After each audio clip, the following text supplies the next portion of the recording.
I see a lot of misconceptions among players on what you need to be prepared for a Milsim game, especially for people who are going as their first time and this is their first event.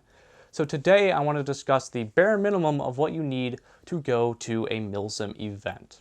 What's up, Airsofters? My name is Lane and welcome to the BB Warrior. We're here to help you have a better time both on and off the airsofting field. And if you enjoy content like this, I'd love to have you join our community by subscribing down below. And while you're down there, make sure to hit the bell icon for updates when we post new videos every Tuesday and Friday. With that out of the way, today's video is going to be discussing events that are going to be lasting for the weekend. However, they are not going to take place over the entire weekend. So we're not discussing events like Milsim West, which is continual 40-hour. We're going to be discussing events like Lion Claws, American Milsim, Third Coast, MSATO, Centurion, and games like that. Milsim West is kind of its own beast, and I'd like to tackle that in a different video. And if this is your first Milsim event, I would not recommend going to a game like Milsim West unless you have some prior experience in the armed forces or survival situations like that, because it is a very hard game compared to some of these other events. So the first thing you're going to need for your typical Milsim event is your uniform. You're going to want to get either a green or a tan uniform because that's typically the two teams that are at one of these games. There are some exceptions. Some Milsim events are multicam versus Russian, like again Milsim West, or some other weekend games. There are gray teams like Sierra Dynamics who are at some of the American Milsim events, but green versus tan is going to get you through most games. So what I'd recommend if you're on a budget, go down to your local surplus shop and pick up a set of M81 Woodland or Tricolor Desert uniforms. They can be found for stupidly cheap. After all, the Armed Forces made millions of those uniforms, and that's really the bare minimum of what you'll need, and that'll get you into pretty much all Milsim games once you pick a side, and again, they're both stupidly cheap. You don't need to go out and buy a super Gucci pair of Cry Precision pants and tops and things like that. You don't need to spend a lot of money to go to a Milsim event. After all, you just spent over $100 on the ticket, so if you're looking to save some money, go surplus.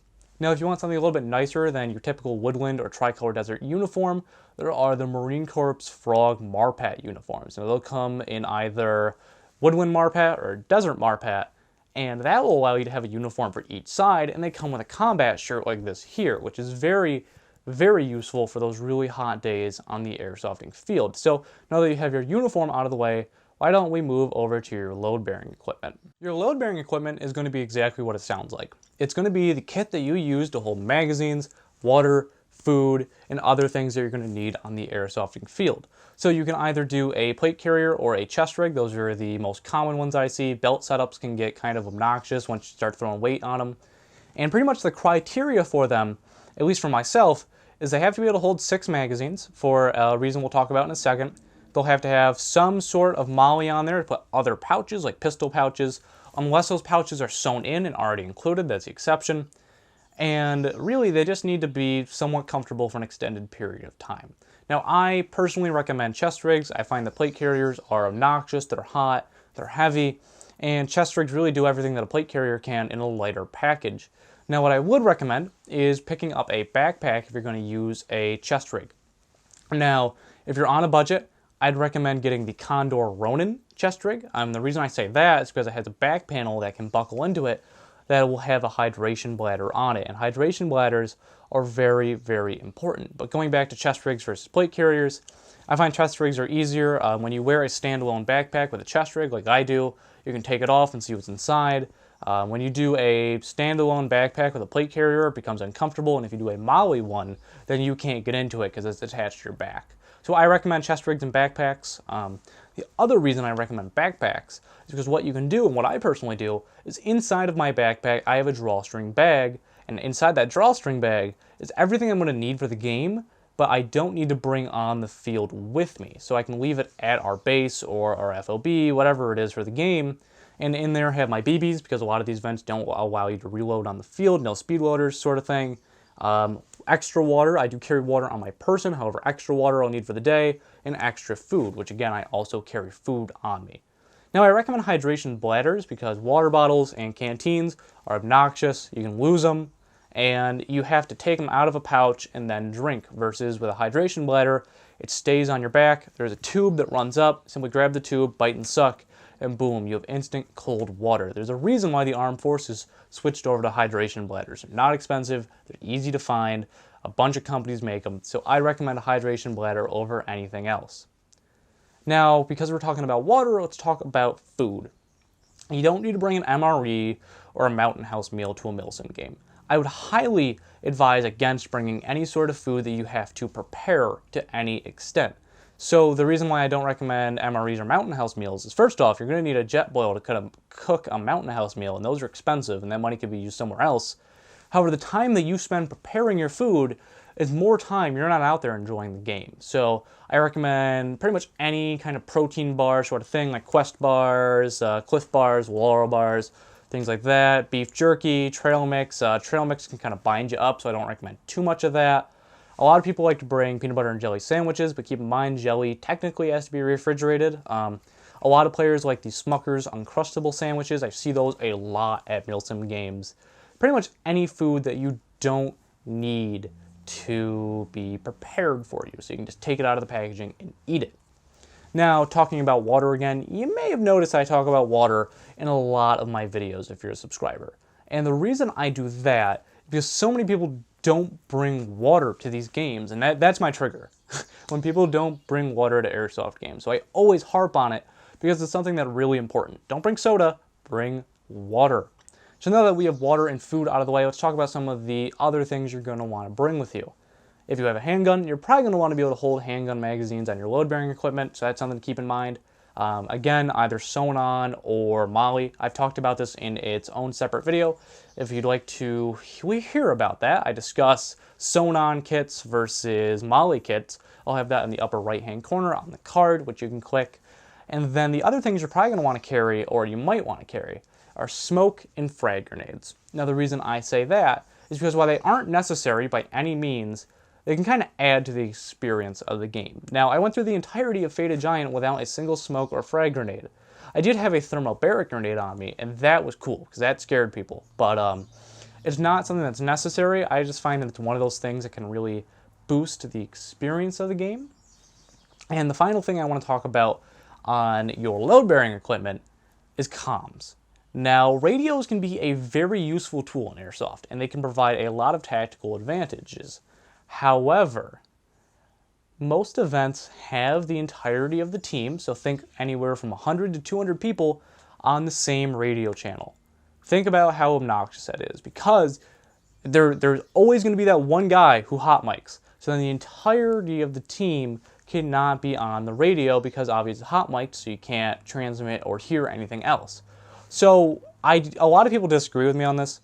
I don't think radios are very necessary for Airsoft because again, or for Milsim I should say, because again, everyone's on the same channel. However, if you're at an event that either lets you do whatever channel you want or has it split up by a platoon, so there's only like 30 people on a radio channel, that works. However, if you're at an event that it makes everyone be on the same channel, I think you can personally not have them. Now, if you're in a leadership position, have a radio, because being able to talk to command and things like that are going to be very important. However, if it's your first Milsim event, don't go as leadership, because the only thing worse than no leadership is bad leadership. And if this is your first time going, I'd highly advise against it. There's a lot of people who pick leadership positions in Airsoft who have no business being in a leadership position, which is part of the reason why I don't typically volunteer for them, because I don't think I can lead 30 plus people. So if you're not in a leadership position, you don't really need one. If you are, make sure you're actually going to be good at your job and pick up a radio. Now, if you are going to bring a radio, make sure it has its own pouch. Don't just clip it on your Molly. You're going to lose it. And then that's going to be very, very bad for your entire squad. Now that we're done talking about the load-bearing equipment, I want to talk about some other pieces of kit really quick. First off, boots. Bring good boots. Bring high-top boots. Don't bring those super high-speed low cuts. The reason I say that is you're going to roll your ankle. I've talked about this in other videos, so I don't want to mention it too much. The other thing I've mentioned before is helmets. Use your better judgment with helmets. If you're in a facility with a lot of low-hanging pipes, they're useful because hitting your head on something sharp or just on a pipe generally sucks, versus when you're in the woods, you don't really need one unless you want that aesthetic. So those are just two quick things about your kit that I wanted to mention. I've talked about them before in other videos, so I don't want to mention them for too long, so we can talk about some other topics. Next, I want to talk about where you're going to sleep and clothing for non-BB Wars activities. So most of these AOs are semi-close to a hotel. A lot of them also do camping, however, I recommend hotels wholeheartedly for a few reasons. First off, showering. Showering feels fantastic after a long day of BB Wars, and after 2 days of BB Wars and driving down there, you're going to stink. And if everyone's in a tent, that tent is going to smell absolutely awful. So showering is great, as well as being able to sleep in bed is pretty cool. Now, for Milsim events, I typically recommend going with friends because you have more fun when you're with friends. And if you go and get hotel rooms, you can split the cost because you can get 2 to 3 people in a hotel room, and that'll save you all some money. Now, the other thing about hotel rooms is they're near places where you can get food. Some of these AOs are kind of out there, like American Milsim's Faded Giant. The town that it's in is a little bit far away from the AO. However, there's only like one restaurant in the entire town. That's McDonald's. Everything else just, there's no restaurants there for some weird reason. It is this tiny little backwoods town that American Milsim's Faded Giant is at. However, make sure that when you are in town, wear some civilian clothes. Make sure that you pack those. You don't need to bring them with you to the game, obviously, but don't be that guy that shows up to Walmart in his full kit or McDonald's in his full kit. Make sure that you have some replacement clothes. Typically, I bring 2 complete sets of civilian clothes and then my BB Wars clothes. And I definitely recommend getting a good prepared meal before you play and after you play. So I know in American Milsim's Faded Giant, the pickings are pretty slim, so you're probably going to McDonald's or Walmart to get some food. But having a good breakfast is really going to boost your energy for the entire day. I know I'm starting to sound like your mother, but it's really true. Making sure that you have a good or at least a decent breakfast is really going to help you out. And plus, you're probably going to get sick of eating Cliff Bars if that's all you eat all weekend, and your digestive system is probably going to get pretty sick of them. And then make sure that you have a good dinner to make sure that energy carries over into the next day. So I wholeheartedly recommend hotels. If you want to be super immersed in camp, that's cool, but I like showers. Now, the final thing I want to talk about for this video is things that you can do before the game to make sure you have more fun. Communicate with your team, communicate with people who are going, because that's just going to boost the experience for you and allow you to have more fun, in my personal opinion. So before games, I try to be pretty active on the event organizers forums, so like American Milsim, Lion Claws, pretty much all of them have forums nowadays, or Facebook groups. You can also do messages with the entire team on like Facebook Messenger, for example. But I always find that the more that I put into the game before, the more fun I have. And again, if this is your first Milsim event, this can be very useful because you can talk to people who have gone to this game before and get tips and advice. That's what I did for Faded Giant. That was my first time at that AO.